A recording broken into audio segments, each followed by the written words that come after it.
En primer lugar, quiero eh, agradecer de una manera muy efusiva a Redumate por la invitación que he recibido para poder compartir un poco los conocimientos relacionados a la formación docente en educación matemática en el Perú. Pertenezco a PINEMA, la Asociación Peruana de Investigación en Educación Matemática. Y bueno, yo vivo en Lima, en Perú. Y esta conversación o esta conferencia, videoconferencia, va a tener, digamos, tres partes, ¿no? En una primera parte, lo que voy a señalar es una visión general del movimiento de reforma curricular, en específico a nivel de América Latina y el Caribe.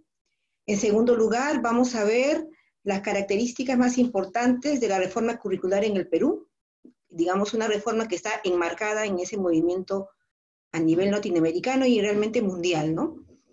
En tercer lugar, vamos a ver lo que es la formación inicial y continua de los docentes de educación matemática en mi país. Comenzando con la primera parte sobre el movimiento de reforma curricular. En realidad, nos basamos en lo que dice Noam Chomsky, afirma que para poder nosotros conocer los objetivos de los programas y las políticas públicas de Latinoamérica, tenemos que tomar en cuenta las recomendaciones de las agencias internacionales de financiamiento. Es decir, si bien es cierto, el tema que nosotros nos está atañendo en estos momentos es el problema de la educación matemática en el Perú, no podemos dejar de tomar en cuenta que las políticas educativas tienen también, por lo mismo que son políticas, ¿no?, tienen también digamos, un origen o tal vez un respaldo de los organismos mundiales.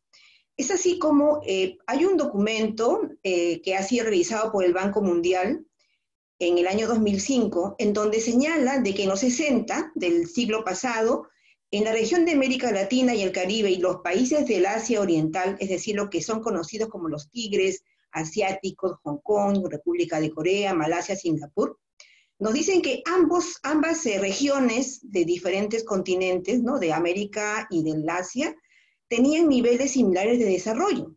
Sin embargo, en las décadas de los 80 y los 90 se ve de que esa productividad en Asia Oriental aumentó y de igual manera hubo un enorme crecimiento económico. Entonces, ¿pero cuál es el motivo, dicen ellos, que explica esa diferencia entre el nivel educativo, el nivel de desarrollo económico de América Latina y el Asia Oriental? Según dice este estudio, que esta diferencia tiene que ver con las brechas que hay en relación a las destrezas de los trabajadores y a la tecnología. Y cuando hablamos de destrezas, esto depende de la educación. Entonces, es la explicación que encuentra el Banco Mundial a esa gran diferencia entre estas dos economías o las economías de estas dos regiones, ¿no? Y por eso ellos señalan que es necesario impulsar movimientos de reforma curricular en América Latina y de esa manera esto nos llevará a un crecimiento económico.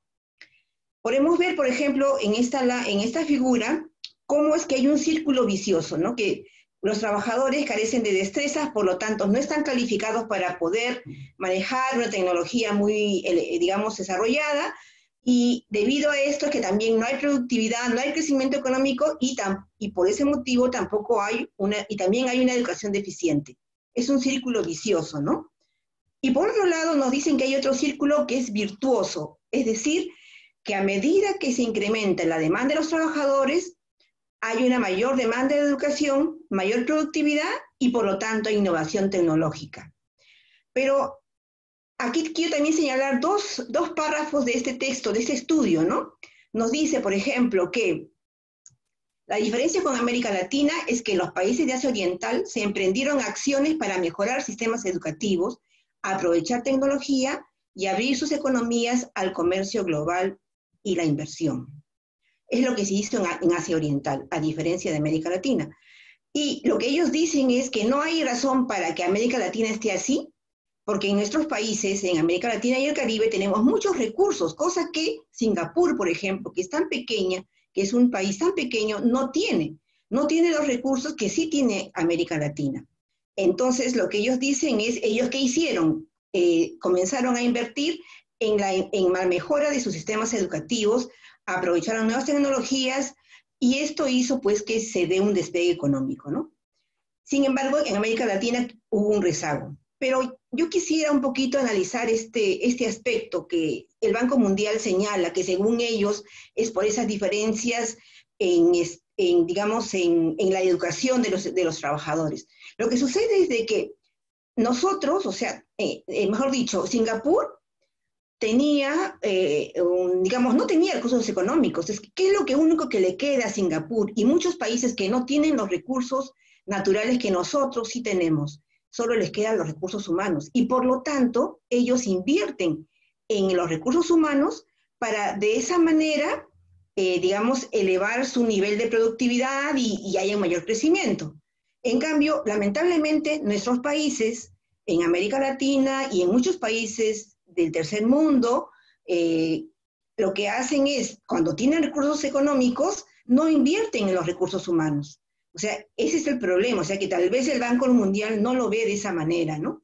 Bueno, fuera de esto, en el documento del Banco Mundial también se afirma que no es necesario, dice, ofrecer en América Latina un nivel universitario a más gente, sino que lo que hay que hacer es enseñar a los habitantes a resolver problemas de la vida diaria, a aprender. Y también, por otro lado, nos indica en este documento que los empleadores y las instituciones privadas también son unos buenos gestores en el problema de la capacitación de los trabajadores en las destrezas, ¿no? Y también nos pone como ejemplo el caso de Chile, porque es el país en el que se aplicó en primer lugar esta política que es propugnada por el Banco Mundial. Dice de la época de la dictadura, o sea, hace 30 años, es un ejemplo en el avance y desarrollo de las nuevas tecnologías. En realidad este es un problema político, pero yo creo que era necesario señalarlo porque las reformas en el Perú y en todos los países de América Latina no son reformas que han nacido en seno de nuestros países, sino digamos que han venido por recomendación de organismos mundiales, como es el caso del Banco Mundial. Bueno, por ejemplo, el año 1982 se creó el programa de promoción de la reforma educativa en América Latina y el Caribe. En Chile se fundó el primer Sistema Nacional de Medición de la Calidad, sistema que tienen todos los países de América Latina, y se impulsó una transformación de la normativa curricular desde la educación inicial hasta la formación docente, ¿no? Ese es como un preámbulo, como para poner en su sitio y en un contexto, el contexto mundial, ¿no? En el que se desarrolló la reforma curricular en el Perú.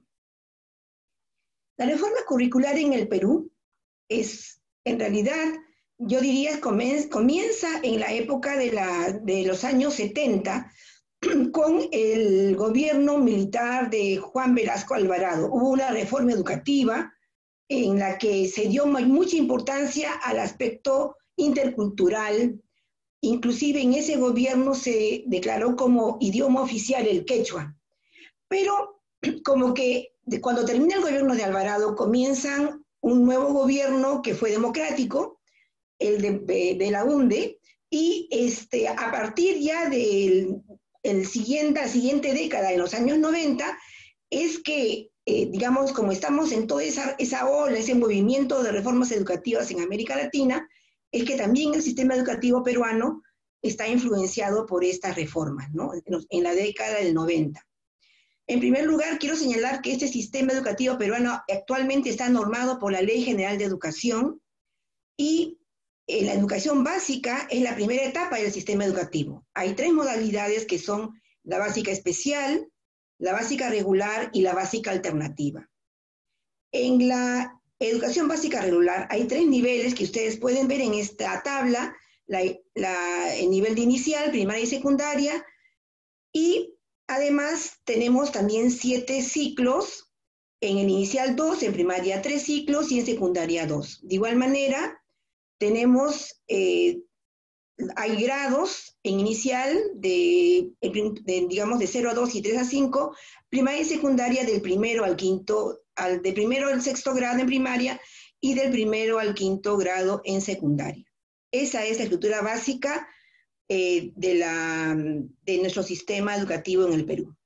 Ahora, pero como les decía anteriormente, es en los años 90 que comienza el Perú a acoplarse, a adecuarse a este movimiento de reformas. Y actualmente, por ejemplo, lo que tenemos nosotros es un Currículo Nacional de Educación Básica, que es un documento base de la política, pedagógica nacional. Ese documento, el Currículo Nacional, nos da a entender cuáles son los aprendizajes que deben lograr los estudiantes cuando concluyen cada nivel. Y está vigente desde el año 2016. Sin embargo, vemos que hay un proceso de construcción del Currículo Nacional de Educación Básica, ¿no? Del año 95, más o menos, hay un programa curricular de articulación inicial primaria, en la que se articula, digamos, la educación inicial con la educación primaria, porque los programas de cada uno de estos niveles estaban desarticulados en esos momentos, ¿no? El año 2005 se da un diseño curricular nacional, igual el año 2009, y posteriormente el año 2016. A lo largo de ese proceso de construcción han habido tres documentos relacionados al currículo, ¿no? Y que en realidad estamos en el momento actualmente de la implementación del currículo nacional que ha sido aprobado en el 2016. Por ejemplo, en el año 1995, como les decía, se inicia ese proceso de articulación entre la educación inicial y los primeros grados de educación primaria. El año 2005 es cuando comienza un proceso de articulación del currículo de educación inicial, de educación primaria y de educación secundaria. Se publica el diseño curricular de educación básica regular. Ahí solamente era de la EBR. Y se inicia el proceso de articulación en general. Entonces, ese currículo de EBR es común y básico para todo el país. Posteriormente, el Consejo Nacional de Educación, el año 2006, publica un proyecto educativo nacional 2021, donde señala políticas, estándares y también diferentes herramientas necesarias para el proceso educativo.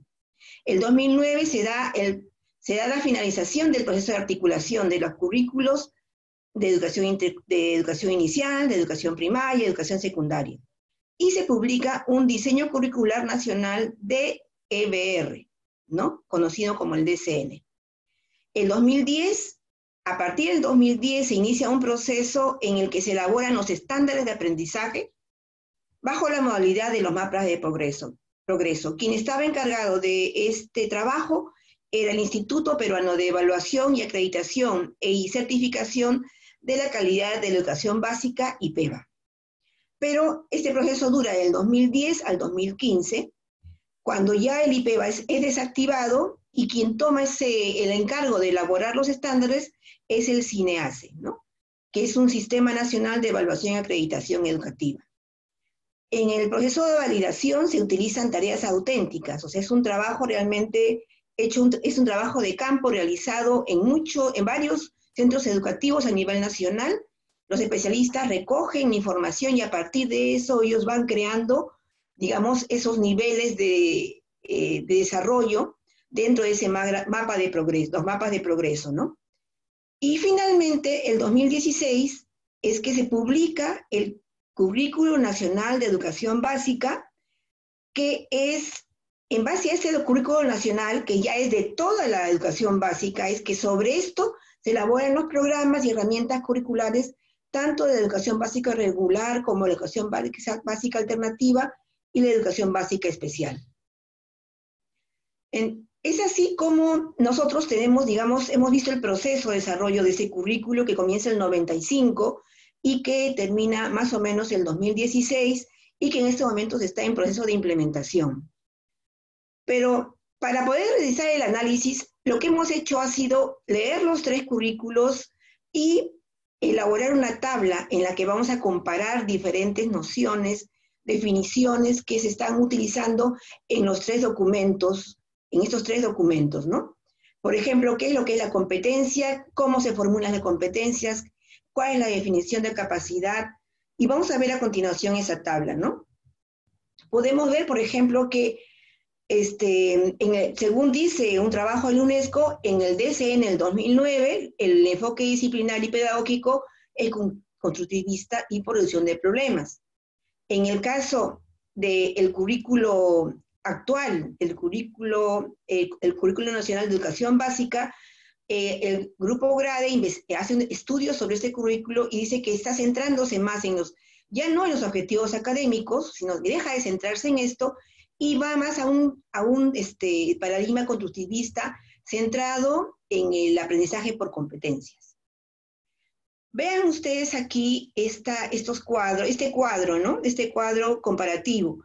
Vemos, en primer lugar, la segunda columna es del Diseño Curricular Nacional 2005, el segundo del 2009 y el tercero del 2016. En cuanto a la definición de competencia, para el currículo del 2005, considera que son logros de aprendizaje, ¿no? Ahí se toma en cuenta capacidades, conocimientos, habilidades, ¿no? Y también ahí, digamos, entra en juego el concepto de actitudes y destrezas y habilidades. En el 2009 vemos que esa definición en realidad no cambia mucho en relación al 2005, ¿no? Y se logran en un proceso continuo de desarrollo de capacidades. En el caso del 2016, la definición de competencia señala que es una facultad que tiene la persona para combinar capacidades en una situación determinada, actuando de manera pertinente y con sentido ético. Si ustedes se dan cuenta, en realidad, estas tres definiciones no difieren mucho. Y más aún teniendo en cuenta que se supone que el Currículo Nacional de Educación Básica del 2016 tiene una influencia del trabajo cómo se considera que es el currículo y lo que es la formación matemática según PISA, ¿no? Entonces, ahí más adelante vamos a ver un poco el análisis de esta definición desde la óptica de PISA. En cuanto a la formulación de competencias matemáticas, vemos que en el currículo del 2005, estas competencias, en primer lugar, los tres currículos hablan de competencias, pero la definición de competencia no es igual en los tres currículos, ¿no? Entonces, mejor dicho, no es tan parecido. O sea, las competencias tienen diferente acepción en cada uno de ellos, aunque en realidad son parecidas, pero de todas maneras entre ellos hay diferencias, ¿no? Como les decía, en el caso del 2005, cada nivel tiene una organización distinta. En el caso del 2000 y 2009, las competencias son formuladas en cada ciclo, pero la diferencia abismal entre los dos primeros currículos y el último es que en el 2016, se formulan solo 4 competencias, en donde ya no tiene que ver los niveles y tampoco los ciclos, sino dice en general que hay 4 competencias. Resuelve problemas de cantidad, es la primera, resuelve problemas de regularidad, de equivalencia y cambio, resuelve problemas de forma, movimiento y localización, y resuelve problemas de gestión de datos e incertidumbres. Si se dan cuenta, en las 3 formulaciones de las competencias está la resolución de problemas como una formulación permanente a lo largo de los tres diseños curriculares, ¿no? Ahora, en cuanto a la definición de capacidades, en el caso del 2005, las capacidades son logros de aprendizaje. En el 2009 no hay definición. En el 2016, las capacidades son recursos para actuar de manera competente, ¿no? ¿Cuáles son los conocimientos, habilidades, actitudes que los estudiantes utilizan, ¿no? Digamos, aquí ustedes pueden ver que yo realmente no veo tanta diferencia entre uno y otro. O sea, realmente es muy pequeña la diferencia que hay. En relación a los elementos de diseño curricular, de igual manera, se ve aquí en el 2005 competencias, capacidades, conocimientos, actitudes, y se repite en los 3 diseños, excepto que en el último aparece los estándares de aprendizaje, ¿no? El enfoque curricular por competencias, capacidades, estándares de aprendizaje. En relación a las categorías de contenido, las categorías cambian un poco. En el 2005, número de relaciones, que también se mantiene en la educación primaria y en secundaria. Geometría también está en ambos niveles en el 2009. Y estadística, ¿no? También hay una cierta diferencia, hay más detalle, digamos, en el caso del 2009. Pero en el 2016 no se te señalan categorías de contenido como sí se hicieron en los otros currículos. O sea, es algo, digamos, miren, si bien es cierto, no se señala las categorías de contenido, ustedes pueden ver cómo en las competencias las categorías están señaladas, ¿no? O sea, es algo que habría que analizar. Posteriormente vemos las capacidades matemáticas, en el caso del 2005, razonamiento y demostración, comunicación matemática, resolución de problemas. El 2009 hay procesos transversales que son básicamente los mismos, de que le damos a los mismos conceptos, tienen otros nombres.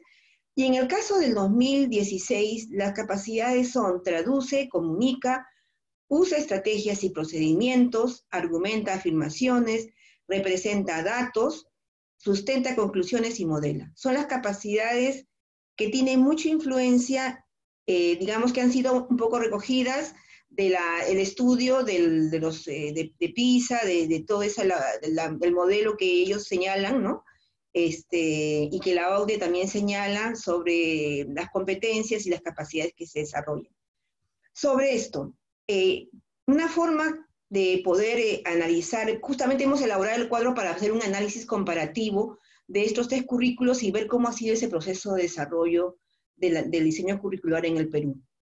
Entonces, vemos que ha habido, digamos, un cambio en la formulación de la definición de la competencia, en tantos, ya no está formulada como un trabajo conjunto de capacidades, conocimientos, pero también se encuentran esos términos dentro de la actual definición, ¿no? O sea, lo que es cierto es de que, si bien es cierto, los profesores y el personal del Ministerio de Educación y toda la gente comprometida en la elaboración del currículo se basó en PISA para plantear mucho del nuevo diseño curricular de 2016, sin embargo, si nosotros estudiamos qué es lo que plantea la OCDE, qué es lo que entiende por alfabetización matemática, en el currículum del Perú, en la definición de la competencia, nosotros no vemos digamos, esos procesos mentales que sí son señalados por la OCDE, ¿no? O sea, los procesos mentales, como por ejemplo, el caso de la formulación, el de formular, emplea, interpreta y evalúa. Y bueno, son procesos matemáticos que se señalan en el programa PISA y que no son considerados porque tal vez no ha habido digamos, un total acuerdo sobre toda la propuesta PISA, ¿no? Pero sin embargo, con respecto a las capacidades, vemos que sí se ha tomado en cuenta muchas de las capacidades que son planteadas en PISA, ¿no? Al menos, por ejemplo, nosotros hemos querido entender qué se entiende por resolución de problemas. Según PISA, en la resolución de problemas no hay un camino, no hay digamos, una forma cómo resolver el problema. Sin embargo, ellos dicen, resuelve problemas, como dicen acá, resuelve problemas de cantidad, resuelve problemas de regularidad. O sea, la resolución de problemas se supone que no debería estar establecida, encaminada hacia un contenido matemático, porque un problema se puede resolver también utilizando diversos contenidos en forma simultánea. Entonces, a mi entender, yo de una forma particular quiero interpretar como que tal vez tenemos una forma un poco, en forma, digamos, no tan evidente, pero en el fondo, lo que subyace aquí es una concepción un poco, digamos, tradicional de lo que es la enseñanza de la matemática, ¿no? O sea, resuelve problemas de cantidades como cuando uno trata de explicar un contenido determinado y aplica, ¿no? Aplica y usando problemas relacionados al contenido. O sea, ese es, a mi entender, realmente para poder nosotros adecuarnos a la forma como PISA el programa PISA y la OCDE plantea las competencias matemáticas, a nosotros yo creo nos falta un poquito comprender que la resolución de problemas no implica precisamente un contenido determinado, sino que puede haber en esa resolución un camino que no es conocido que el estudiante debe de descubrir en el trabajo matemático, ¿no? Entonces, esa sería un poco la crítica que yo al menos en forma particular he expresado. Ese trabajo ha sido presentado en el ICMI Study número 24 sobre los movimientos, los cambios de las reformas curriculares. Y bueno, eso fue el año pasado, en 2018, en Tsukuba, Japón. Entonces, lo siguiente que quería explicarles también es cuáles son los agentes de la reforma curricular que ha habido en el Perú, ¿no? Básicamente, quien ha trabajado en todo este trabajo de la reforma ha sido el Ministerio de Educación, las universidades, los organismos no gubernamentales, los institutos superiores pedagógicos, los colegios educativos, las asociaciones educativas y también el Banco Mundial, porque al final el Banco Mundial es quien financia todo este trabajo de reforma curricular, no solamente en el Perú, sino en muchos países del mundo.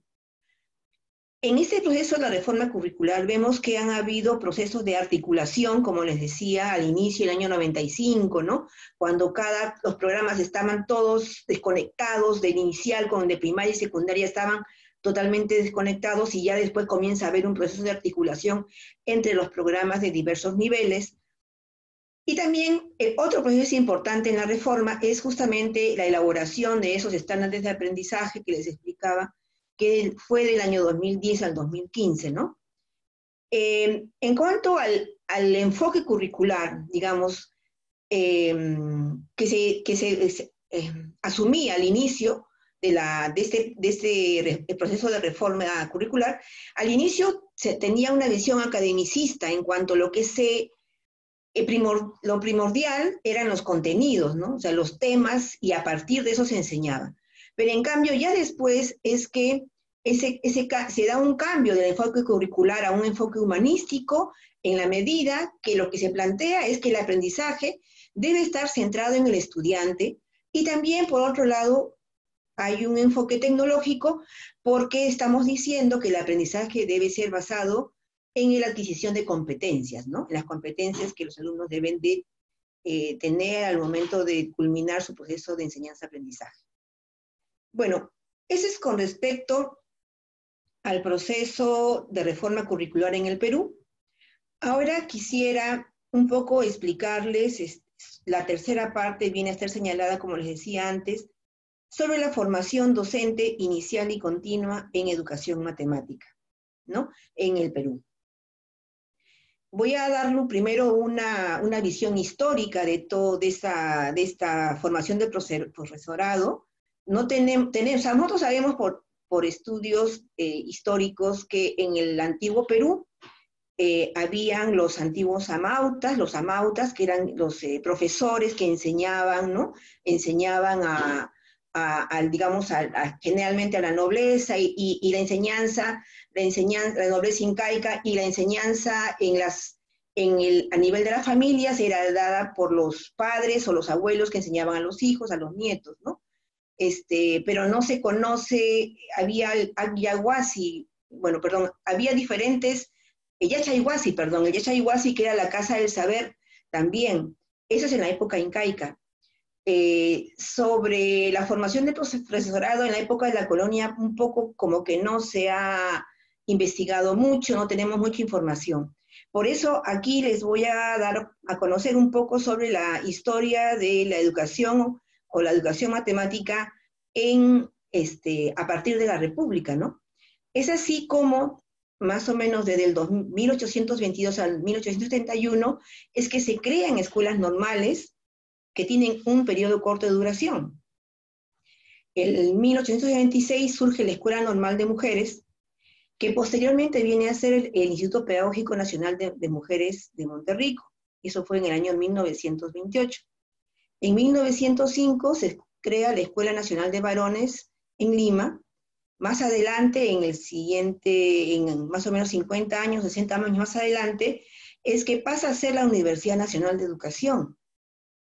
En 1876, en San Marcos, en la Universidad Nacional Mayor de San Marcos, se abre la Cátedra de Pedagogía, que posteriormente será la Facultad de Educación de la Universidad San Marcos. Y es así que también a partir de los 50 del siglo pasado es que se crean dos clases de escuelas normales, por un lado las rurales y por otro lado las urbanas. En muchas partes del país que son financiadas por el Ministerio de Educación o administradas por el Ministerio de Educación, pero también eran administradas por, digamos, organizaciones religiosas, pero había esa alianza entre la Iglesia y el Estado, ¿no? O sea, que el Estado le daba los fondos a las organizaciones religiosas para que pudieran desarrollar o gestionar la educación de los normalistas o las normalistas. Hay que tener en cuenta también de que las normales eran o de hombres o de mujeres, ¿no? Había pues una distinción de género allí. En el futuro, dice, estas normales serán lo que ahora son en el Perú los institutos de educación superiores pedagógicos, ¿no? Y de igual manera, a fines del siglo pasado, se abren facultades de educación en varias universidades, en muchas universidades del Perú. Y como les decía anteriormente, en la década del 70, en la época en que se desarrolló la dictadura de Velasco Alvarado, que él llamaba pues la revolución, ¿no? La revolución, hablaba de una revolución, se crea el Instituto Nacional de Investigación y Desarrollo de Educación, INIDE, que en realidad es innovador en cuanto que creo que en América Latina, en toda América Latina, es en la primera vez que se plantea el tema de la interculturalidad a nivel del Estado, ¿no? Es importante en ese sentido, la interculturalidad. Aquí se habla, por ejemplo, de la enseñanza del quechua y de cómo es que hay que enseñar a los niños a partir del contexto rural o el contexto en el que viven, ¿no? Entonces, eso es algo, me parece, una de las cosas buenas que se hizo aquella vez fue eso, ¿no? O sea, que lamentablemente ese instituto, el INIDE, fue cerrado en los años 90, en 1990 más o menos. Y es así como a continuación les voy a mostrar lo que es la estructura del sistema educativo peruano. Tenemos que el sistema educativo peruano se divide en dos etapas, que es la educación básica y la educación superior. Dentro de la educación básica tenemos varias modalidades, como les decía anteriormente también, regular, alternativa, especial, intercultural, bilingüe y también técnica productiva. En la educación superior también hay otras modalidades, como son la universitaria, el Instituto Superior Tecnológico, el Instituto Superior Pedagógico y las escuelas superiores, ¿no? Escuelas superiores. Entonces, lo que sí es cierto es que desde los años 60 del siglo pasado se da la gratuidad en todos los niveles de enseñanza, ¿no? Tanto en lo básica como a nivel superior. Ahora, en cuanto a la estructura de la formación inicial de los profesores de matemáticas, ¿no? Hay una ley de forma magisterial en la que nos da a conocer la manera como se debe de llevar a cabo la formación docente en todos los niveles y modalidades y que se realiza tanto en los institutos educativos superiores pedagógicos como en la Facultad de Educación de las universidades. En realidad, quien está actualmente, los institutos superiores pedagógicos son regidos, normados por el Ministerio de Educación. Antes de la ley universitaria actual, antes del 2014, las universidades tenían una autonomía, ¿no? Había una Asamblea Nacional de Rectores y ellos eran los que se encargaban de dirigir o supervisar el trabajo de las universidades y cada universidad tenía autonomía. Pero desde el 2014 El Ministerio de Educación también tiene competencia sobre las universidades a través de la SUNEDU, la Superintendencia Nacional de Educación Superior. Vemos de que aparte de regular la formación docente, la Ley de Reforma Magisterial crea el Programa Nacional de Evaluación y Certificación Profesional Docente.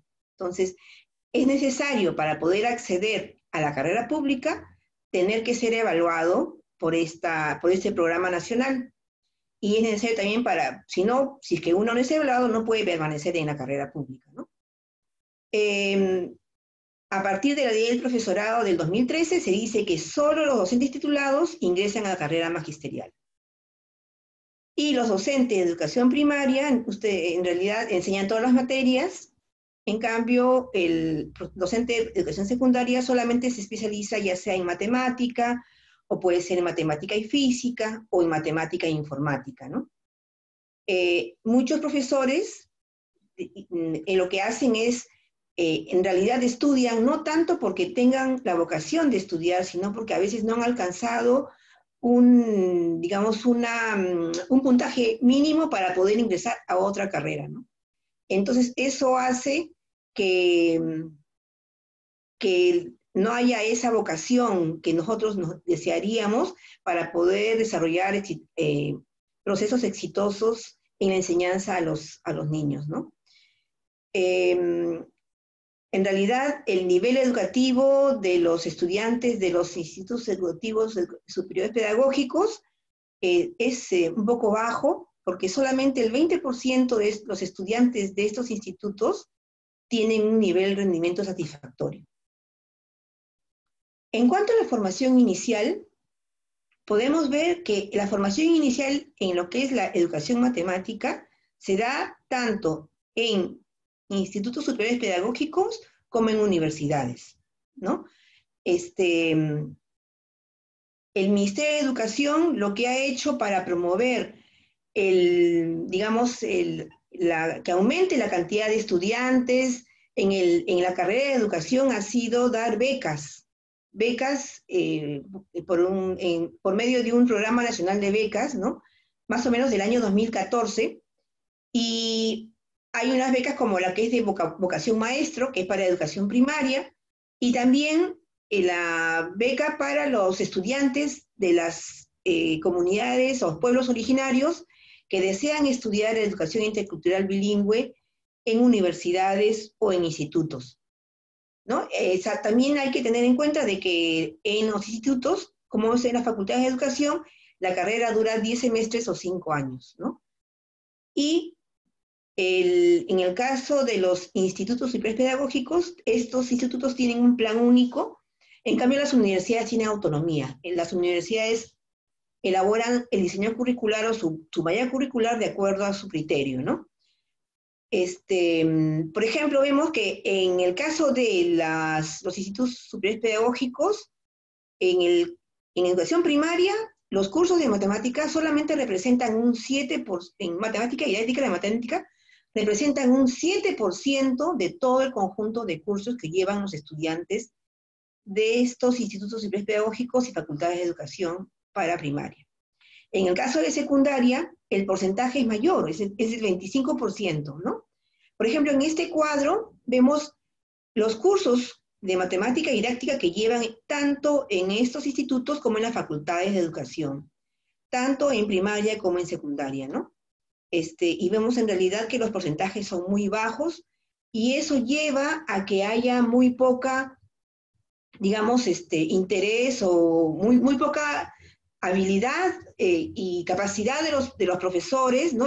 Tengan la competencia suficiente como para poder plantear situaciones un poco más difíciles o situaciones en las que haya necesario utilizar una matemática un poco más profunda, tanto en primaria como en secundaria. En cuanto a la formación continua, o la formación continua o la formación en servicio, ¿no? En cuanto a este tema, el Proyecto Educativo Nacional 2021 nos dice de que en forma permanente debe de desarrollarse una especialización, capacitación docente, ¿no? Debe haber actividades de actualización, capacitación y especialización. En este momento, la Dirección General de Desarrollo Docente y la Dirección de Coordinación Universitaria del Minedu se encargan de la formación docente en servicio en coordinación con los gobiernos regionales. Porque también hay que tener en cuenta que en la estructura educativa del Perú, si bien es cierto, hay un gobierno central que está ubicado en el Ministerio de Educación, la sede central en Lima, los gobiernos regionales tienen cierta autonomía, ¿no? Hay gobiernos regionales, en realidad hay, de acuerdo a la cantidad de regiones que hay en el Perú, en cada región hay un gobierno regional, y de igual manera hay unidades de gestión local, que nosotros le llamamos UGELES, ¿no? Entonces, ese es el organigrama, ¿no? Digamos, de la gestión, de la dirección, de los procesos educativos en todas las regiones del país. A lo largo de estos años, podemos hablar de los años 90, como les decía, la década del 90, a mediados del 90, es que se han dado diversos programas de formación continua. Por ejemplo, el Plan Nacional de Capacitación Docente, o Plan CAD, el Programa de Formación en Servicio, el Programa Nacional de Formación y Capacitación Docente, y también ha habido cursos o programas de actualización en didáctica de matemática, ¿no? Son diversos programas que se han desarrollado a lo largo de los años. Por ejemplo, aquí vemos en este cuadro, en los detalles del programa de formación continua del 1995 al 2011, vemos que el Plan CAD, que es el Plan Nacional de Capacitación Docente, tuvo una actividad desde el 1995 al 2001. Y al año se dieron 152 horas de capacitación. En detalle es de que el contenido de ese plan estaba formado por, digamos, las modalidades de participación, por talleres, por visitas de reforzamiento y seguimiento de aula. En el caso del programa de formación en servicio, que se ha dado del 2005 al 2006, de igual manera han sido 152 horas al año, y se han desarrollado planes de capacitación diversificados, y eso teniendo en cuenta la realidad de cada región. Por otro lado, hay otro programa que es el PRONAFCAF, el Programa Nacional de Formación y Capacitación Permanente, que se desarrolló del 2007 al 2011 y se dieron 180 horas al año. Con este programa lo que se buscó que el profesor dominara la especialidad académica y del currículo escolar según el nivel, ya sean primaria, secundaria, inicial, que se desarrollen las capacidades lógico-matemáticas y también las capacidades comunicativas, ¿no? Son digamos, diversos aspectos que tomó en cuenta este programa nacional, el PRONAFCAF. Vemos también, por ejemplo, que de acuerdo a el cuadro que ustedes pueden ver en la parte de abajo, el programa en el que han participado más cantidad de docentes que han sido encuestados en un momento determinado, nos dicen que el 34% de los docentes encuestados participaron en el Plan CAD, ¿no? Eso fue del 95 al 2001. Y vemos que en los otros programas, el PRONAFCAF y cursos del ministerio, esos programas también, o en esos cursos también han participado docentes. Vemos, por ejemplo, que en los cursos del Ministerio de Educación ha habido un 42% de participación de los docentes, ¿no? Que es algo significativo, casi la mitad. Y eso sí, con menor porcentaje, ha habido cursos de especialización, el programa de educación de logros de aprendizaje, que es el PELA, también según esta encuesta, hubo un 16% de docentes que participaron. Y en los gobiernos regionales y locales, que son ya actividades que realizan cada gobierno de acuerdo en forma autónoma, ellos programan y gestionan cursos y capacitaciones y especializaciones, hay un 30% de docentes que han participado en ese tipo de actividades. Podemos ver, por ejemplo, que a nivel superior hay pues una red peruana de universidades, ¿no? Que se ofrece, que esta red peruana ofrece maestrías en educación. Por ejemplo, vemos que las universidades con maestrías aquí según esta tabla, ha sido elaborado el 2016-17, justamente a raíz del CAMP 5, es que nos reunimos profesores de Perú, Ecuador, Bolivia y Paraguay, y cada grupo, los docentes de cada país que fuimos convocados por el ICNI, desarrollamos un estudio en el que buscábamos justamente conocer estos datos, ¿no? ¿Cuántas universidades tienen facultad de educación? ¿Cuántas universidades tienen maestría en educación o en educación matemática? Y podemos ver, por ejemplo, cómo es que las universidades que tienen maestría en educación son 9 a nivel del Perú, pero en educación matemática son 6, y en total hay 15 a nivel nacional, más o menos en esta época de 2016-17, ¿no? En cuanto a las universidades con doctorado, vemos, por ejemplo, que en educación hay 7, que tienen doctorado en educación, hay 7 universidades, y hay 6 universidades que tienen doctorado en ciencias de la educación, ¿no? Y los institutos de investigación en educación son, en las universidades nacionales, 4, y la universidad particular es 1, que es en la Universidad Católica. En cuanto a los institutos superiores de educación superior pedagógica, tenemos que hay en total al año 2015 262, pero estas cifras muy probablemente han cambiado y han disminuido. Y de igual manera, en las universidades con pregrado en educación son 38 según datos, pero esto es del 99. Ahora, lo que sucede es que en este momento, a nivel nacional, hay todo un programa, todo un licenciamiento de las instituciones superiores, vienen a ser las universidades, como los institutos superiores pedagógicos o institutos superiores públicos, ¿no? Entonces, si es que estas instituciones no alcanzan a cubrir o a ofrecer y brindar todas las condiciones que la SUNEDU, que es la Superintendencia Nacional de Educación Superior, solicita, entonces son cerradas. Y últimamente hay toda una campaña a nivel nacional en donde hay algunas universidades, muchas universidades realmente que han conseguido el licenciamiento, pero hay otras instituciones superiores que no lo han conseguido y posiblemente, de hecho, que ya están en proceso de liquidación, ¿no? Entonces, a menos que digamos, no logren subsanar esas observaciones.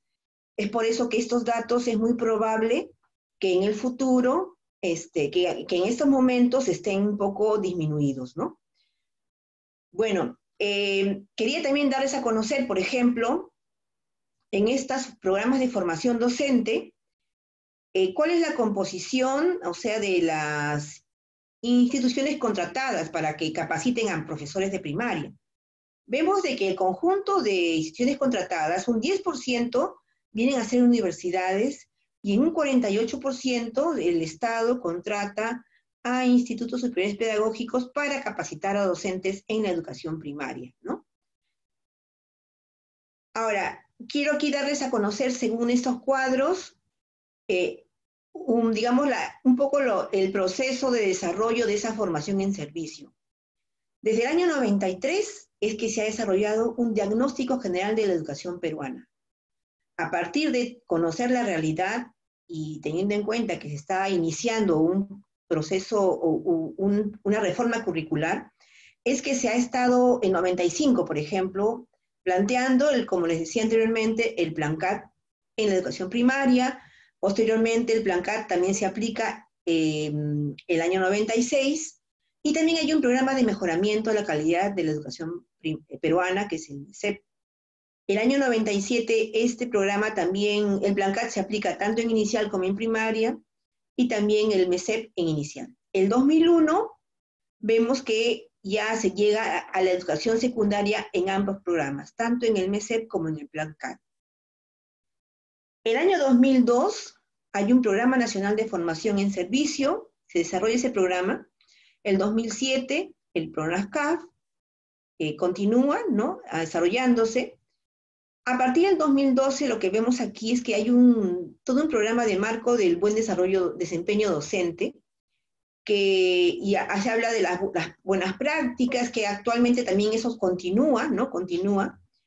En 2013 hubo un programa de especialización y actualización docente, y el 2014 y el 15, creo que hasta el 16, es que hay un programa de actualización docente en didáctica de la matemática, el PAD, que se realizó en una alianza entre el Ministerio de Educación y la UNESCO, ¿no? Donde hubo varias modalidades, una de ellas era la modalidad virtual y otra la semipresencial, ¿no? Por otro lado, también hay un programa de soporte o acompañamiento pedagógico, ¿no? O sea, son programas que se han desarrollado a lo largo de estos años. Aquí, por ejemplo, podemos ver cómo de forma cronológica del 2011 a 2015 se van, digamos, dando programas como el PRONASCAF, el 2011, el básico, después especializaciones, el 2013 el programa de especialización y actualización docente, el Plan Perú Maestro, el 2014 y el 15 es el PAD que les mencioné anteriormente, que es desarrollado entre el Ministerio de Educación y la UNESCO, y el soporte pedagógico que también se desarrolla hasta la actualidad.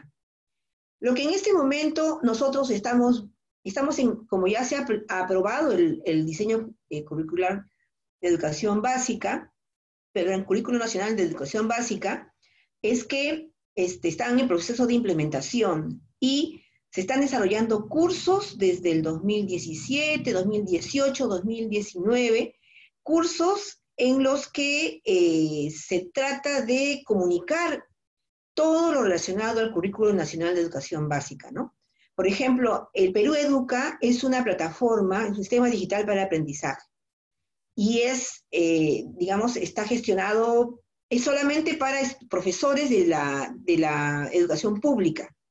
Los profesores pueden acceder a esta plataforma para llevar cursos, por ejemplo, cursos como desarrollo de competencias matemáticas en el ámbito rural, como el curso virtual del Currículo Nacional, ¿no? Que este año ha tenido 2 ediciones y en la primera edición se han inscrito 62.000 maestros. También hay el curso virtual de planificación curricular y de evaluación formativa en secundaria. Y también hay cursos MOOC en evaluación formativa, elaboración de instrumentos de evaluación para aprendizaje, y también cursos para aprovechamiento de tecnologías digitales, o sea, alfabetización tecnológica, ¿no? O alfabetización digital. Es un sistema, digamos, que es muy accesible para los profesores de la educación pública, en el que encuentran recursos, materiales, hay tanto para los profesores como para los directivos, inclusive padres de familia y alumnos también que pueden acceder a esas herramientas, ¿no? Es un sistema muy importante. Bueno, eso es lo que yo les he podido alcanzar sobre este tema relacionado con el Currículo Nacional de Educación Básica vigente actualmente, sobre la formación inicial y continua en educación matemática en el Perú, porque todo esto está relacionado con el deseo de nuestro país de poder brindar a los estudiantes de la educación básica y también a los futuros profesores de educación en la especialidad de matemática, todas las herramientas, todo el enfoque y todo el bagaje de cultura y conocimiento necesario y las competencias necesarias para que ellos puedan, digamos, dirigir procesos de aprendizaje exitosos en los que los estudiantes logren, pues, los mejores, digamos, el mejor rendimiento, el mayor rendimiento en las evaluaciones y también, no solamente en las evaluaciones, sino también que utilicen, pues, los conocimientos necesarios para poder resolver problemas de su vida diaria, que es lo que nosotros queremos, ¿no? Muchas gracias por su atención y es todo lo que les podría decir y estoy atenta a cualquiera de sus intervenciones. Muchas gracias, profesora María del Carmen. Nos has hecho un barrido muy interesante por los dos aspectos, tanto desde el punto de vista del currículo, de cómo está organizado toda la estructura curricular en el Perú, pero también mostrándonos cómo cómo está todo también lo relacionado de la formación de maestros. Entonces abrimos en este momento un espacio para que los participantes puedan interactuar con la profesora. Les recuerdo activar el micrófono al momento de hablar para que los podamos escuchar. Bueno, adelante, compañeros.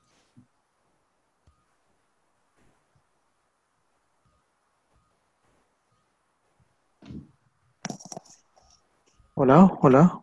Sí, Sí, te buenas. escuchamos, Géser. Hola, buenas tardes. Saludos. Gracias, profesora, por la presentación. Me pareció bastante interesante el trabajo que ha hecho y en cierta forma nos da una claridad, ¿no? Un poco de lo que está pasando con la enseñanza de la matemática en el Perú y la formación educativa. Yo tenía quizás dos preguntas, quizás para ver si nos podría ayudar a profundizar un poco más, ¿no? Una era, usted hablaba que las regiones tenían algunas competencias en el currículo, dada que tienen alguna eh, eh, algunas competencias. Entonces yo quisiera preguntar primero, ¿qué tanta competencia tienen las regiones para poder modificar el currículo a nivel básico o medio o superior en el Perú, ¿no?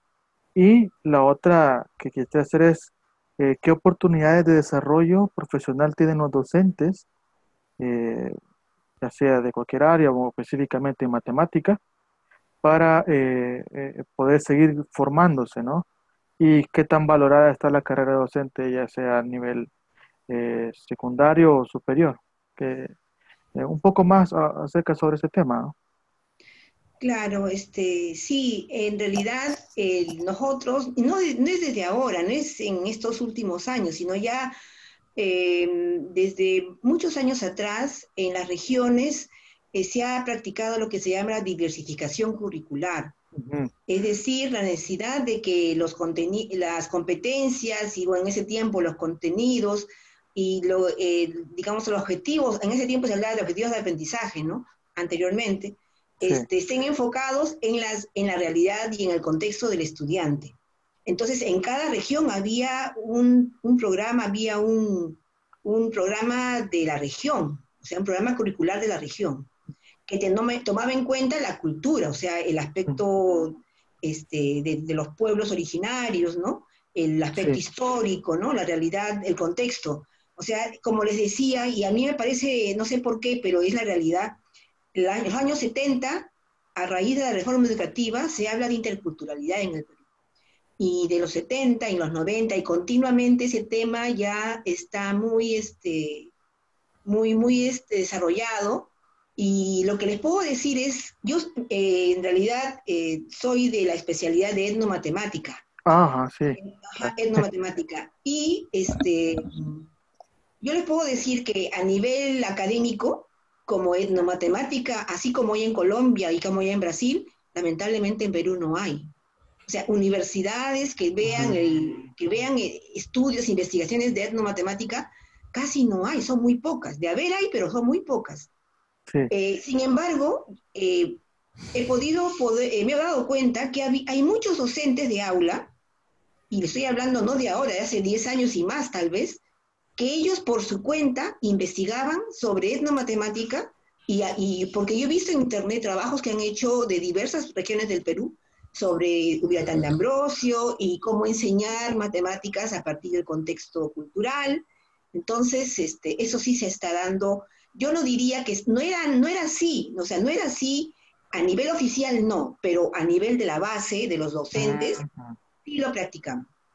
Y lo Sí, que, por ejemplo, el diseño curricular actual tiene cuatro competencias. Tiene cuatro competencias en matemática, pero sí. tiene 31 competencias a nivel de todo el currículo. Y una de las competencias tiene que ver con el aspecto lingüístico, ¿no? O sea, de la Ujú. lengua, la interculturalidad como lengua. Pero ellos no hablan de la etnomatemática. Yo no he podido encontrar ninguna referencia a los conocimientos matemáticos de los pueblos originarios. Eso sí, no he encontrado. Y espero que en el futuro esto se desarrolle, ¿no? Ujú. Y en cuanto a la segunda parte de la pregunta, este, sobre digamos, las posibilidades de los docentes en el Perú, bueno, Sí. u- eh, lamentablemente, lo que pasa en, claro, la mayoría de los países, porque como les decía, en esto del CAMP nos juntamos con profesores de Ecuador, Bolivia, Paraguay, y decían lo mismo, que los Ujú. profesores los estudiantes que llegan a la Facultad de Educación o a los institutos superiores pedagógicos son aquellos que no han logrado tener un puntaje para ingresar a otra facultad. Son muy pocos. Yo, por ejemplo, les digo honestamente, yo estudié educación porque me gusta la educación, no porque no tuve puntaje. Creo que somos muy pocos aquellos que nos gusta investigar, ¿no? Y nos gusta desarrollar actividades más, digamos, de mayor nivel, pero Sí, lamentablemente la mayoría de profesores no tienen esa, y más bien usan la educación como un trampolín, porque terminan la carrera, trabajan y van juntando un poco de dinero y después estudian otra carrera y se van, ¿no? Eso pasa muchas veces, lamentablemente. Y de hecho que claro que hay universidades que pagan muy bien, particulares, pero son pocas, ¿no? Y también colegios que pagan muy bien, pero en general no está muy bien pagado el docente en educación. Es lamentable, pero es así. Y es lo que le podría decir sobre esto. No me acuerdo si me preguntó algo más. no, simplemente era eso, ¿no? Creo que ya lo he respondido bien sobre ese tema, ¿no? No sé si habrá Muchas gracias. algún documento que hable sobre eso, como usted dice, ¿no? Hay profesores que no entran porque no están interesados en la carrera, sino por como un trampolín, como dice usted. Bueno, como les decía, esto del CAM 5 que fue el 2016, Ujú. hay un documento que cada país desarrolló, la formación, y yo justamente, ahí está en las referencias, ¿no? Yo Ah, ya. estoy hablando sobre, ahí puede, si es que, claro, ojalá que se quede la diapositiva con ustedes, en la parte de atrás al último, Sí. ahí pueden ver, por ejemplo, Osorio, pero aquí está en inglés. Pero miren, hay una cosa. Este es el informe de los 4 países, ¿ya? Que está en Mm, inglés y que fue publicado por Springer. Este informe ahorita se supone que no es gratuito, ¿no? Pero me han dicho que a partir del próximo, creo que del próximo año lo van a liberar. No sé por qué, pero va a estar libre en toda la web. Pero también aparte, también con más o menos por estos mismos autores, aquí lamentablemente no le he puesto, hay un artículo que fue publicado en Cuadernos de Costa Rica, creo, sobre el informe de Ecuador y de Perú, en el castellano. Entonces, ahí puede encontrar información, pero como les digo, que dice aquí Osorio, Aredo, Bonilla, Castro, Isidro y Quintana, que ujú. ahorita está libre en internet, va a estar libre, entonces yo les recomiendo que el próximo año, o sea, busquen esto y va a estar libre para todos, porque es lo que me han Ok. dicho, ¿no? Que lo van a Bueno, liberar y ahí está toda esa información, porque yo les puedo decir que lo mismo decían los profesores de Bolivia, de Ecuador, Paraguay.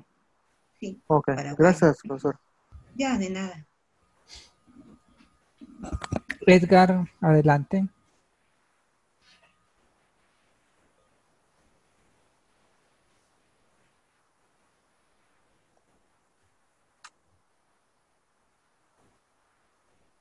No te escuchamos, Edgar. ¿Aló? ¿Hola? Hola, hola. Allá al Sí, fondo se oye. sí le escucho, pero bajito. Muy Sí, muy bajo. bajito. Sí logro aquí hacer algo. Un segundo. Ya se escuchó un poquito. Es que tengo aquí. Ya. ¿Ahí? ¿Mejora? Mejor. Sí. Mejor. Bueno. Entonces, luego de saludarlos y de darles las gracias a María del Carmen por la conferencia, quiero plantear una pregunta a las dos partes de tu presentación. Sí, Está más o menos claro que el currículo de matemáticas ha ido modificándose y presentas 3 momentos de esa modificación. Sin embargo, no veo algo semejante en términos de la formación inicial de profesores. Sí lo veo en la formación continuada y sobre todo en el programa Educa Perú que tú presentas. La pregunta entonces es si efectivamente ha habido modificaciones en los programas de formación inicial de profesores que atiendan a las modificaciones curriculares o si esas modificaciones curriculares no han afectado o no han condicionado la formación inicial de profesores. Sí, lo que dices es cierto y sí hay cambios, inclusive, pero esos cambios son bien actuales. Por ejemplo, en cuanto a la formación inicial en los institutos superiores pedagógicos, actualmente se han aprobado este año nomás, y te digo, pues hace un mes, 2 meses, nuevas mallas curriculares para los docentes, para los estudiantes que se forman en los institutos, porque eso lo maneja el ministerio, ¿no? Y bueno, de eso te puedo decir que, porque el ministerio lo hace para todos, y en todo el Perú, todos los institutos públicos pedagógicos tienen la misma currícula, ¿no? Y sí hay cambios. No lo he traído aquí porque es nuevo, ¿no? Realmente, es que si te das cuenta hay mucha información, y no logré encontrar esa información, traerla para poder mostrarles, pero sí, sí hay cambios en la malla curricular, porque se está adecuando al actual DCN, se está adecuando al enfoque por competencias, ¿no? Y a nivel de las universidades, las facultades de educación, de hecho que también, pero ahí no podría yo en detalle decir una, porque cada una es autónoma, ¿no? Cada universidad es autónoma en elaborar una malla de acuerdo, o una currícula de acuerdo a su criterio. Pero yo lo que entiendo es de que cada vez se va modernizando. Yo estoy más cercana a... Lo que es cierto también es que los cursos de matemática en primaria son muy pocos, siempre, y en secundaria son más, pero aún así uno siente que siempre son insuficientes, ¿no?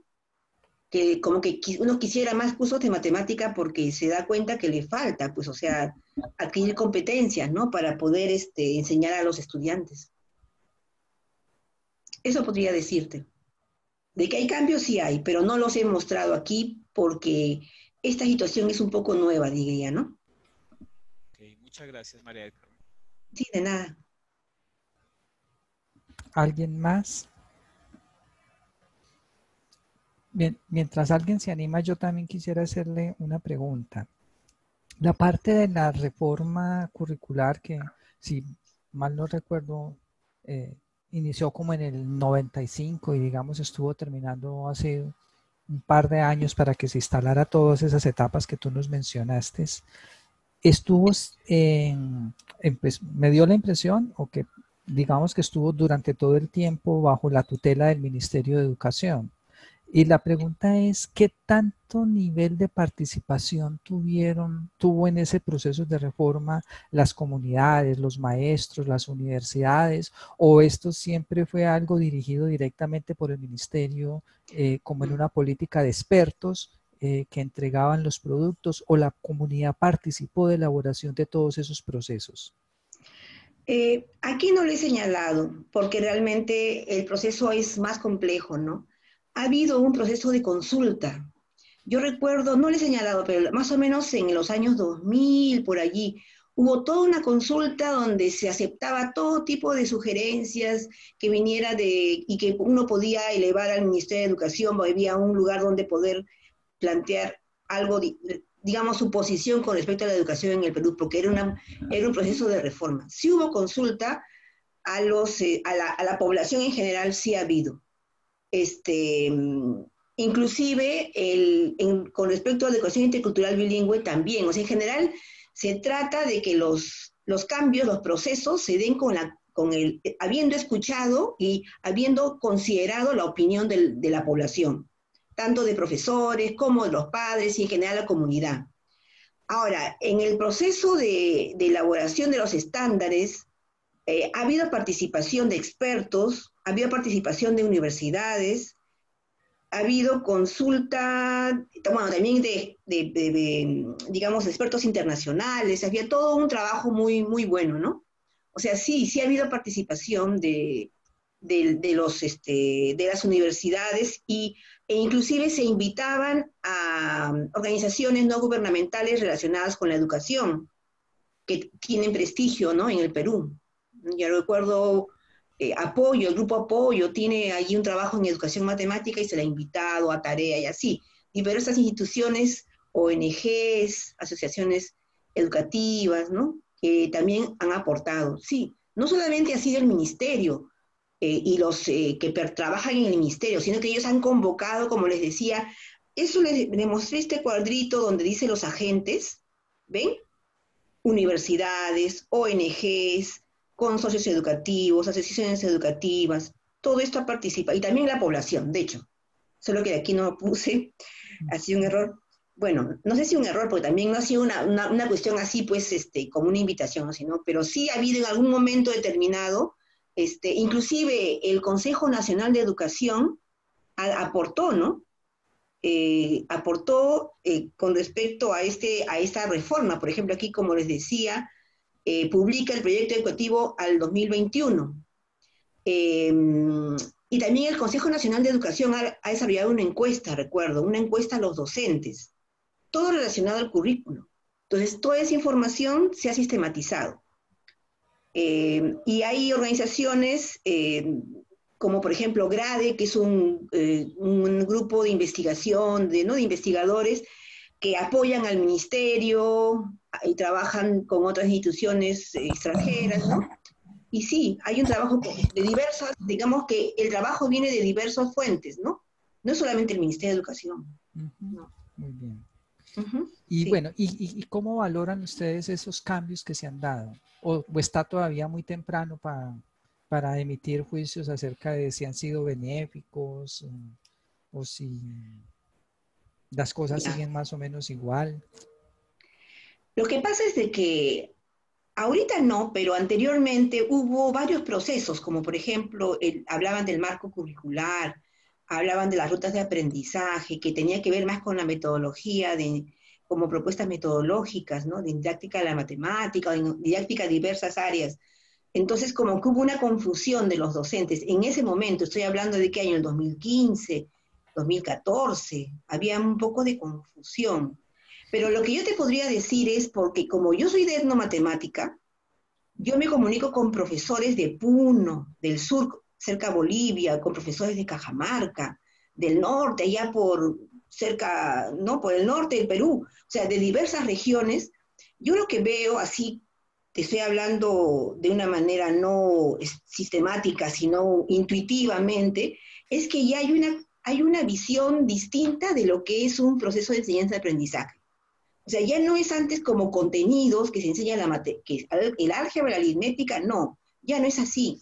Ahora el profesor sabe que tiene, yo lo que he percibido es eso, ¿no? Que el profesor sabe que tiene que enseñar en base al contexto, que tiene que encontrar problemas en el contexto en el que va y con los que se va a ayudar con ese contexto para enseñar un tema o desarrollar una competencia, una capacidad, una habilidad que uno desea que el estudiante adquiera, ¿no? O sea, ya hay una comprensión. Yo digo, no digo que el ministerio es perfecto ni que todo lo ha hecho bien, porque no sería, pues, o sea, no me gusta decir cosas que no son, pero no puedo dejar de reconocer que por el contacto que he tenido con docentes de diversas regiones del Perú, la visión de lo que es la educación matemática, la adquisición de competencias, la necesidad de resolución de problemas, utilizar el contexto, eso ya está bien enmarcado en los profesores.